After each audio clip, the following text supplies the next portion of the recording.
Olá pessoal, tudo bem? Vamos continuar com as nossas aulas de Direito Constitucional. Nós estávamos falando sobre o artigo 5º da Constituição, estão lembrados? Nós comentamos aqui sobre as dimensões ou gerações de direitos fundamentais, direitos individuais, coletivos. Comentamos também sobre as características desse tipo de direito, né? Vocês estão lembrados disso? Muito bem, e agora, nesta aula, a gente vai entrar no artigo 5º propriamente dito, tá ok? Esse tema me agrada muito, acredito que a vocês também. Não há ninguém que trate sobre direitos, principalmente direito constitucional, que não aprecie muito este campo da nossa matéria. Ele é muito interessante, porque ele traz, como nós já comentamos anteriormente, uma das bases da existência de uma Constituição. Lembra? A ideia de uma Constituição, a princípio, não era limitar o poder do governante, né, do administrador. Muito bem. E aqui no artigo 5º que nós encontramos aí informações extremamente pertinentes a essa limitação do poder do Estado, do governante, do presidente, do governador, prefeito, do rei, do imperador, seja quem for o Estado, quem represente o Estado. Nós temos aqui uma das grandes fontes de limitação para o seu poder, tá? Daí a importância. E você veja aqui de cara, quando você vai trabalhar com o artigo 5º, nós temos no artigo 5º, inicialmente já colocando os 5 principais direitos fundamentais. Ele diz que são direitos, tá, individuais e coletivos, os direitos à vida, liberdade, igualdade, segurança e propriedade. Veja que, por que esses 5 direitos? Por que não outros direitos? Pois é, lembre-se que o legislador de 88, 87 mais especificamente, fez a Constituição. O Constituinte ele teve que optar, ele escolheu, foi uma escolha da parte dele. Ele optou e entendeu que esses 5 direitos, pela sua importância, eles são inerentes à condição humana, tá? Todo ser humano tem esses 5 direitos, tá? Garantidos por nós, óbvio. Tudo bem? Muito bem. Mas é uma opção. Veja, ele podia ter colocado mais alguma coisa? É possível. Mas você vai perceber que, na verdade, esses direitos, esses 5, eles englobam muita coisa. Veja, de cara, para quem são esses direitos? Quem são os destinatários? Já comentamos isso na outra aula, eu só estou repetindo para a gente entender. Olha, a princípio todos os brasileiros, de cara. Mas lembre-se que esses direitos são direitos inerentes à condição humana. Então como é que ficam os estrangeiros? Também. E o próprio artigo fala sobre isso. Ele diz quanto aos destinatários que são destinados aos brasileiros e estrangeiros residentes no país. Quando ele fala esse residentes no país, entenda esse termo residência, não como residência, moradia, mas que eles estejam no nosso território nacional. Então, estando no nosso território nacional, eles fazem jus, mesmo que estrangeiros, mas por serem seres humanos, eles fazem jus aí a todos esses direitos.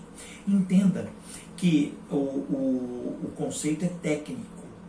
Ele fala que estejam no país. Agora, se você tiver uma visão um pouco mais ampla, você vai raciocinar que para nós, para o governo, para o Brasil, para o Estado brasileiro, esses 5 direitos são para todos os seres humanos, mesmo aqueles que não estejam no nosso território.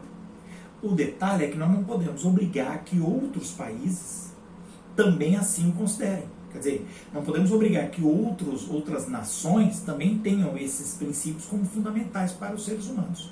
Tudo bem? Então, não podemos impor, mas para nós todos são detentores desses direitos. Tá ok? Bacana? Então tá ótimo. Veja, vamos trabalhar com cada um desses direitos. O artigo 5º, se ele fizesse parte de uma Constituição resumida, sintética, nós parávamos aqui, só no caput, acabou. E aí, quando houver uma situação, o judiciário aplicaria a norma ao caso concreto. Mas lembre-se que a nossa Constituição não é sucinta, não é resumida, não é sintética. Ela é detalhada, lembra disso? Sim. Ela pega cada um desses direitos agora e ela tenta trabalhar com cada um com suas vertentes, com sua ressonância dentro do ordenamento jurídico. E ela o faz em 78 incisos. Nossa Senhora, tio, eu vou ter que saber os 78 incisos? Vai. É duro isso, né? Dizer para você que você tem que decorar é difícil, eu também não gosto. Mas acredito no que eu vou dizer. São direitos. Direitos. E direitos, geralmente, você tem uma facilidade grande de guardar. Sem ter obrigatoriamente que decorar cada um deles. Tá entendido? Conforme você vai usando, vai lendo, eles vão fixando na sua mente, tá?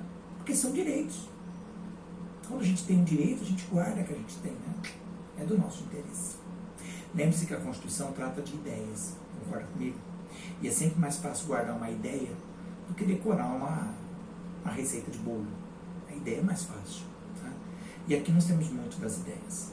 Pessoal, eu não vou aqui me rogar, né, na condição de trabalhar cada inciso detalhadamente. Não dá, é muito difícil, né? Ainda mais no formato que nós estamos fazendo aqui, a dificuldade é grande. Eu teria que ter aí inúmeros e inúmeros vídeos extremamente longos. Mas vamos tentar, na medida do possível, nessa situação de quarentena que vivemos, né, dadas, né, as devidas proporções, peço aqui já a data vênia, que vocês tenham alguma escusa, porque não posso me aprofundar em cada um detalhadamente. Em sala seria mais agradável assim, mas num vídeo fica mais difícil.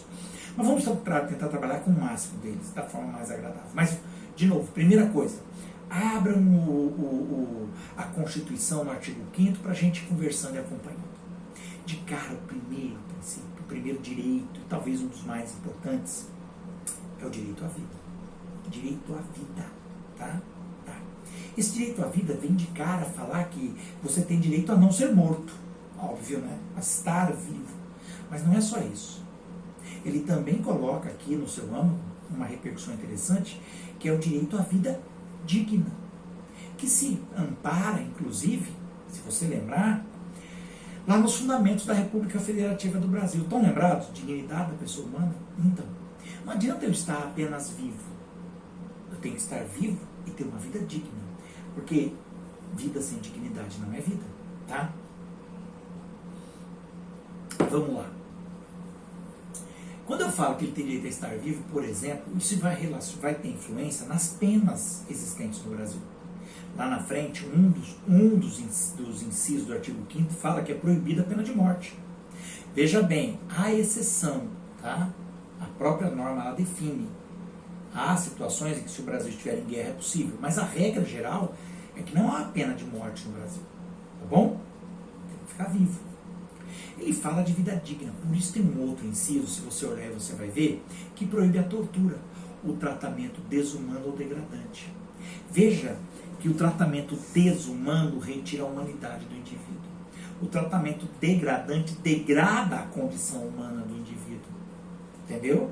E a tortura lhe tira a dignidade, é óbvio. Então, esse inciso é um reflexo do direito à vida. Claro que a tortura pode levar à morte. E nós temos lei de tortura, inclusive, né? Lei específica que trata disso. Mas a tortura pode levar à morte. Mas o tratamento degradante e desumano, apesar de não levar à morte, pelo menos a princípio, até pode, mas ele retira essa dignidade. Então não é apenas estar vivo, é ter uma vida digna, decente, honrada, percebe? Com o mínimo de condições. Tudo bem? Isso tem reflexos, muitos. Inclusive na Previdência Social, por exemplo, tá bom? Logo depois ele fala de liberdade. Nós vamos falar muito da liberdade. Não vou entrar em detalhes agora, mas ele é extremamente importante. Há até uma dúvida, qual que é mais importante, a vida ou a liberdade? É porque estar vivo sem liberdade é complicado. Mas nós vamos falar com bastante carinho, porque quando eu falo em liberdade, ele tem dentro do artigo 5º mesmo, uma série de reentrâncias, uma série. Ele fala logo depois do direito à igualdade. Igualdade é muito importante, pessoal. Igualdade. Veja, quando ele fala igualdade, ele já começa falando igualdade na forma da lei, que nós chamamos aí de igualdade formal. A igualdade formal, essa na forma da lei, consiste em dar a todos o mesmo tratamento. Percebe? Já a igualdade material consiste em dar aos desiguais um tratamento desigual na medida da sua desigualdade. Opa, como assim? Veja a importância do princípio da igualdade. Se você tratar todo mundo igualzinho, você vai acabar gerando desigualdade, porque as pessoas são diferentes. O tratamento de igualdade formal, aquele na lei, é o seguinte: todas as pessoas que estiverem sob um manto, sob a égide, acobertados por uma certa lei, todos serão tratados igualmente por essa lei. Percebeu? E isso é igualdade formal na forma da lei. Eu uso sempre o exemplo, e aqui nos cursinhos que eu dou, e vou fazê-lo mesmo aqui, use um concurso público. Quando você resolve se inscrever para um concurso público, para tentar um cargo público, raciocina comigo. Você é mais um entre tantos que foram lá e fizeram inscrição para o concurso. As regras do concurso estão no edital. E todo mundo é igual ali. Você concorda comigo? Não importa se você é mais rico ou mais pobre, mais alto, mais baixo, mais gordo, mais magro, não importa. Quem tirar a melhor nota é quem vai passar no concurso. Isso é igualdade formal. Percebe? Igualdade formal. Na forma da lei. Todos que estiverem sob o amparo daquela lei do edital têm a mesma chance de passar nesse concurso. Beleza? Muito bem. Já a igualdade material, ela tem uma intenção de buscar justiça. Na verdade, muitos falam que a igualdade material seria o que a gente chama de isonomia. Isonomia não é a mesma coisa que igualdade. Tome cuidado. Eu sei que muitas vezes, a grosso modo, a gente usa a palavra isonomia como sinônimo de igualdade. E sim, você vai ver isso muito. Tecnicamente, ao pé da letra, não é. A isonomia seria a tentativa de buscar uma igualdade material.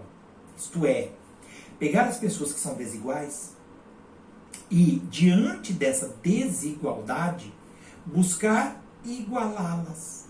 Entendeu? Isso é igualdade material. Isso seria isonomia. Que eu já dei a definição para vocês em sala de aula. Estão lembrados? Tratar os iguais de forma igual e os desiguais de forma desigual, conforme suas desigualdades. Lindo. Esse provérbio aí, ele vem, data, desde Sócrates, tá? Rui Barbosa trouxe com mais eloquência, né? Mas é um brocado antigo, tá? Não é novo, muito pelo contrário.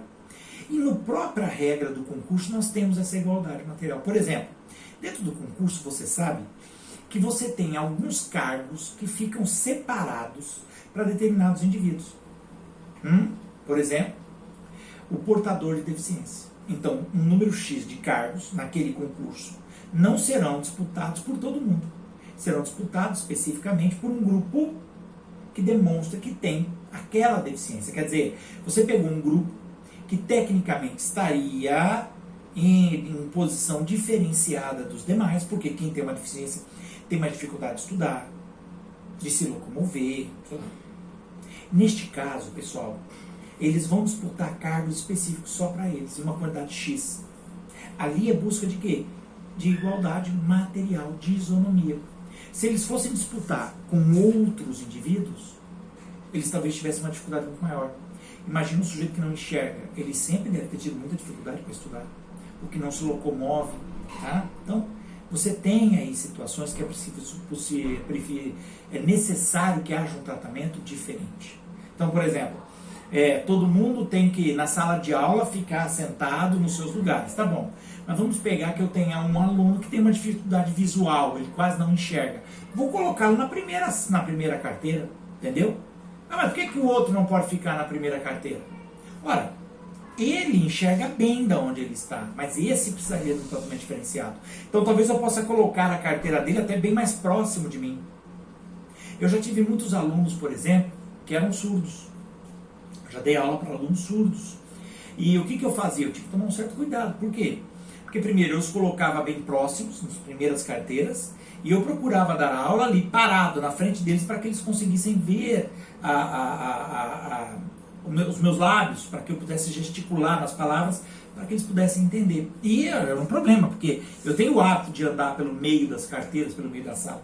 Tinha que me segurar para dar esse tratamento diferenciado por causa desses alunos. Então, guardem, igualdade que está lá na Constituição, é a igualdade, pelo menos escrita, é a formal. Mas lembre-se que existe a isonomia, que é a igualdade material. Pelo menos a gente busca por isso. Tá certo? Muito bem. Fácil e interessante, tá bom? Dentro aí, pessoal, das ideias de liberdade, vamos começar a falar dela, você tem o inciso 2 do artigo 5º, que fala que ninguém será aí obrigado a fazer ou deixar de fazer alguma coisa, senão em virtude de lei.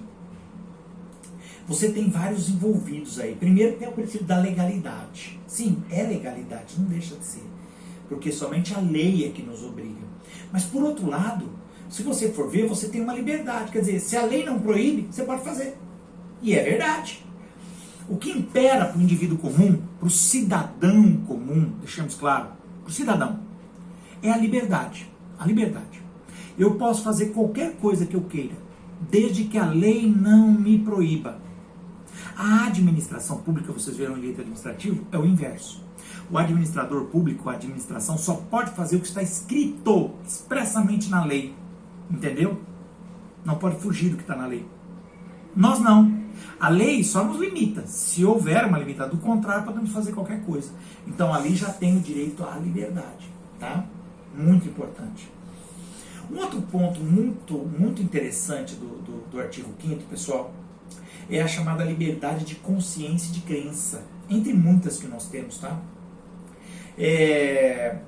Se você procurar a liberdade de consciência e crença, ali quer dizer, traduzindo o inciso, ele diz que ninguém será impedido de seus direitos ou terá direitos retirados por motivo de crença religiosa, convicção filosófica ou política.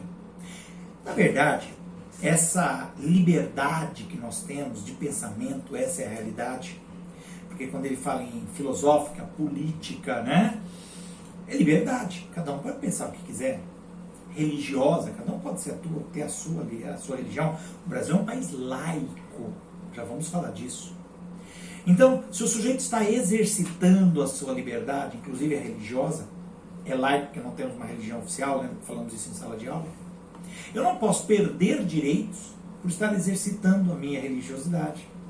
Tá bom? É um dos exemplos. Tá? Agora, isso é regra geral? É regra geral. Mas o problema é que nesse mesmo inciso ele traz exceções. A não ser que a lei o exija. Existem certas leis, pessoal, que trazem obrigações para a gente. Essa escusa de consciência é o que coloca isso, tá? Então, por exemplo, o tiro de guerra é obrigatório. É uma lei para todos. Eu tenho que fazer o tiro de guerra. Se eu não fizer o tiro de guerra, eu posso perder direitos. Sim, eu posso. E eu perderei. Como assim? Que direitos? Eu posso perder... Primeiro que eu não vou ter a carteira de reservista, não é? E sem carteira de reservista, se eu passei no concurso, eu não assumo cargo. Eu preciso apresentar esse documento. Se eu for tirar passaporte, eu não consigo tirar passaporte. Por quê? Porque eu preciso apresentar carteira de reservista. Sem isso, eu não tiro passaporte. Muitos empregos, para eu registrar o funcionário, se faz necessário ser homem apresentar a reservista. Então, o direito ao trabalho, posso não conseguir registro. Percebeu? Mas aí eu vou ficar sem direitos? Vou. Direito de ir e vir, passaporte, de locomoção. Direito ao trabalho, muito importante. Tá? Mas aí é possível. Por quê? Porque a lei determina. Tá? Isso, claro, só no caso dos homens. Né? Você tem outros casos. Por exemplo, um caso clássico. Se o sujeito é de uma determinada religião, e nós vimos isso acontecer na prática, no caso do Enem. Lembra que o Enem era no sábado e domingo? Então, o sujeito ia no sábado e fazia a prova no sábado normal. No domingo ele tinha que ir de novo e fazer. Se não me engano, da 1 até às 6, uma coisa assim. Pessoal, lembra que tem religião que guarda o sábado? Tem. E aí, como é que faz? O Enem era no sábado e domingo. Lembra disso? Esses jovens que iam fazer o Enem e que são de uma religião que tem que guardar o sábado, isso está também no artigo 5º, lembra? É garantido o exercício do culto religioso. Procura aí que você vai encontrar. Se não me engano, inciso 3 ou 4. É garantido o exercício do culto religioso. E se o culto religioso determina que você deve guardar o sábado, o Estado tem que respeitar. Esses jovens, nesse caso, não faziam o Enem? Faziam, tá? Eles iam até lá 1h da tarde, mas eles não faziam a prova. Eles ficavam numa sala separados, todos eles, sem internet, para não ter acesso à prova e tal, aguardando. Quando dava 6 horas, que é o horário que a religião deles libera de fazer aula, aí sim um funcionário vinha, trazia as provas, eles começavam a prova deles no sábado a partir das 6 horas da tarde. Iam até as 10 da noite. Entendeu? Para resguardar o direito à liberdade religiosa. Percebeu? Olha a importância disso. Ah, João, mas nesse caso não entra a exceção? Não. Porque não tem nenhuma lei que te obriga a fazer o Enem, entendeu? É se você quiser. Tá? Já as que a lei determina, aí você não tem escapatória. Votar. O voto é obrigatório por lei. Não, mas eu sou anarquista. Anarquista é um sistema, viu, político. Eu sou anarquista, eu sou contra qualquer tipo de Estado, de regulamentação, então eu não vou votar. Querido, se você não votar, não justificar, você vai ter o seu título de eleitor cancelado. Consequentemente, você vai ter dificuldades. Se passar no concurso público, não pode assumir o cargo. Se for tirar o passaporte, não tira passaporte. Pode atrapalhar em uma série de coisas. Então, veja que neste caso você é obrigado. Se não votar, pelo menos justificar. Tudo bem? Legal? Bacana? Boa. Então, essa escusa de consciência é a regra. Eu não posso perder direitos por estar exercitando a minha consciência, a minha ideia, o meu pensamento. A não ser quando a lei obriga. Aí não tem escapatória. Tudo bem? Bem bacana isso, tomem cuidado. Claro que você tem outras liberdades, além da religiosa, óbvio. A de exercício de trabalho, você pode exercer qualquer profissão, também está escrito aí. Desde que uma lei não traga alguma restrição, tá? Então, eu quero ser jardineiro. Beleza. Cabeleireiro. Show. Não tem problema. Nada me impede. Agora, se eu quiser ser médico, engenheiro, aí a lei traz requisitos. Eu tenho que fazer uma faculdade, tem que ter todo um regramento. Tudo bem? Porque a lei trouxe imposições. Tá bom? Ele fala também da chamada liberdade artística, científica e cultural. Não sei se você viu. Todos podem se expressar, né? Liberdade artística, cultural, expressiva. Sem a exigência de licença ou de censura. Não pode haver nem licença nem censura. A meu ver, isso aí é simplesmente uma forma de expressão do pensamento. Lembra, procura, se não me engano, no inciso 3º ou 4º também, tá? Ele fala da liberdade. É garantida a manifestação do pensamento. A manifestação do pensamento é uma liberdade. Cuidado, não é livre o pensamento, porque o pensamento já é livre, ninguém sabe o que passa. O que você está pensando agora nessa sua cabecinha? Ninguém sabe. Graças a Deus, ninguém sabe o que o outro pensa. Mas manifestar o pensamento é outro ponto. A Constituição garante a manifestação do pensamento, viu? Tá? Garante a manifestação do pensamento. Claro, preste atenção, você lembra que nós falamos isso lá na outra aula. Nenhum direito, nem mesmo os direitos fundamentais, são absolutos. Logo, eu posso manifestar o meu pensamento, mas eu tenho que tomar cuidado. Por quê?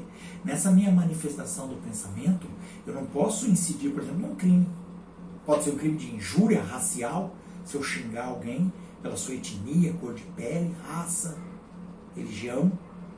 Então eu posso estar cometendo um crime, entendeu? É preciso tomar cuidado. Se eu exercer, eu vou arcar com as consequências. Tá entendido? Beleza? Então eu posso manifestar? Posso, com certeza, escrevendo um livro, fazendo uma gravura, falando, criando uma música, não tem problema. Quando fala em liberdade artística, científica, cultural, de comunicação, para mim, são formas de expressão do pensamento, de manifestação do pensamento. E você pode fazê-lo sem que o Estado, a administração, lhe imponha alguma censura ou alguma licença prévia. Tá legal? Bacana? Muito bem. Você tem direito também, nos direitos de liberdade, a sua vida privada e a sua intimidade, honra e imagem. Pode reparar que também fala sobre isso. É uma outra liberdade muito importante, tá? Ninguém pode aí invadir, né, a sua intimidade, a sua vida privada, a sua honra e a sua imagem. Agora veja bem, quando eu falo em intimidade, eu estou num campo, vamos imaginar uma roda em volta de você, um círculo em volta de você, muito íntimo, quer dizer, é você, geralmente a sua família, talvez um ou outro amigo muito especial. Mas geralmente é mais a família mesmo, isso é intimidade. Quando eu falo em vida privada, eu abri um pouco mais esse círculo. Entram amigos talvez do trabalho, entendeu? Que fazem parte da minha vida privada. Vão até a minha casa, eu tenho um contato um pouco maior e tal. Você tem a honra também e a imagem. Tudo isso é inviolável. Inviolabilidade, não pode violar. Agora, por exemplo, quando eu falo em honra, alguns detalhes que a gente tem que chamar em conta. A honra, e veja que há uma defesa de tudo isso, viu? Há uma defesa de tudo isso. Por exemplo, você tem no Código Penal, lembre-se, crimes contra a honra, calúnia, injúria, difamação, são crimes contra a honra. Então, o próprio Código Penal traz a defesa da honra. Mas aqui no âmbito constitucional, quando eu falo em honra, eu tenho dois aspectos. Pode ser uma honra objetiva e uma honra subjetiva. Como assim? Pessoal, a honra objetiva é a ideia que as pessoas têm de mim, o que as pessoas pensam ao meu respeito. Já a honra subjetiva é o que eu acho de mim. Traduzindo a grosso modo, tá? Só para a gente conseguir compreender, se alguém vier e me ofender, tá? Eu e a outra pessoa, e ele me ofender, só nós dois estamos aqui. Ele atingiu minha honra subjetiva. Ele me ofendeu. Então ele me chamou de vagabundo, sem vergonha. Eu não sou vagabundo, eu acordo cedo, trabalho, tenho uma vida ativa, então eu não sou vagabundo. Mas só eu e ele estamos aqui, então ele atingiu minha honra subjetiva. Agora, se ele falar que eu sou vagabundo em público, para todo mundo ouvir, pessoas que me conhecem, ele atingiu minha honra objetiva. Percebeu? Tá legal? Por quê? Porque isso atinge também a ideia que as pessoas têm de mim. Muito cuidado, pessoal. Eu estou falando sobre isso. Por quê? Empresas, pessoas físicas e pessoas jurídicas. Nós temos esses dois tipos de pessoas, direito civil, lembra? As pessoas físicas, lógico, têm honra tanto objetiva quanto subjetiva. E a empresa, a pessoa jurídica, tem honra? Tem honra objetiva. O que a sociedade, as pessoas pensam da empresa, da pessoa jurídica. Claro que ela não vai ter honra subjetiva, tá ok? E com relação à imagem, também, né? Imagem. As pessoas têm uma imagem a zelar, tudo bem? Só que no caso da imagem, lembre, a empresa também tem direito à imagem. É óbvio, gasta-se rios de dinheiro para criar uma imagem para uma empresa. Então é óbvio que há uma defesa desta imagem. Tá certo? Muito bem? Fácil, né? Tanto que dentro dessas inviolabilidades, uma outra muito importante que aparece é a inviolabilidade do domicílio. Estão lembrados disso? Inviolabilidade do domicílio? Muito importante. Nós vamos falar sobre isso? Vamos. Mas eu vou deixar para falar isso num outro vídeo, tá bom? Eu vou parar aqui agora, para que nosso vídeo não fique muito longo. Eu estou tendo alguma dificuldade, porque os vídeos estão ficando pesados, estão ficando longos, muito difícil para transferir esses vídeos, para mandar para vocês. Inclusive o Classroom não está mais aceitando os vídeos. Por quê? Pela quantidade que eu já coloquei lá de vídeos. Então, por isso mesmo, uma grande dificuldade. Eu estou tentando fazer com que os vídeos não fiquem muito longos. Eu tenho feito vídeos aí de 40, 50 minutos, uma hora, e fica pesado demais. Então, eu vou tentar limitá-los um pouquinho para a gente ir trabalhando. E é bom que não cansa tanto vocês, fica fácil de guardar e, de repente, até assistir novamente, tá ok? Bom, nosso vídeo está aqui no YouTube por causa disso, porque não tem espaço lá no Classroom. Qualquer dúvida, estou à disposição lá no WhatsApp. Vamos continuar falando sobre isso, não se preocupem, não param aqui. Nós temos muito trabalho ainda em cima dos incisos do artigo 5º, tá certo? Paramos por aqui hoje, até a próxima aula. Um forte abraço a todos, bons estudos, tá ok? Até mais!